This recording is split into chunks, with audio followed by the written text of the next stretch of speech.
European settlers arrived in North America, finding it populated with diverse, long-established indigenous societies. While indigenous peoples resisted, the colonial powers seized their lands and destroyed their way of life through acts of genocidal violence. In 1619, the first slave ship docked in Jamestown, and slavery expanded throughout America. Through its brutality and violence, slavery caused generational trauma for families who were forcibly separated from one another and their culture. The 1800s continued the violent assault on indigenous populations as the United States government perpetuated ethnic cleansing with the Indian Removal Act and forced assimilation through the Indian boarding school movement. In 1865, the 13th Amendment formally abolished slavery, but was replaced by convict leasing, which was the birth of the prison industrial complex. Throughout the 1800s and into the 1900s, white citizens engaged in domestic terror such as lynching to continue the social control and racial terror of black bodies. The American eugenics movement was formed during the late 19th century and continued into the 1940s.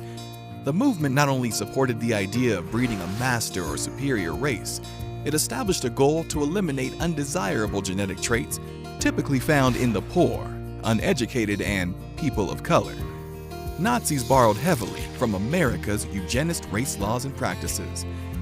Beginning in the 1970s, the country's war on drugs destroyed communities of color and led to mass incarceration of people of color, with a significant increase for women of color in particular. The fear-mongering in mass media platforms targeted black and brown children, describing them as older, rougher, and criminal-minded, using terms like wolf packs and super predators, which led to increases in arrests, sentencing, and children entering adult prisons. In the 2010s, technological advances and increased access to camera phones and social media allowed communities to shine an international spotlight on the often hidden state-sanctioned murders of unarmed black and brown people at the hands of law enforcement.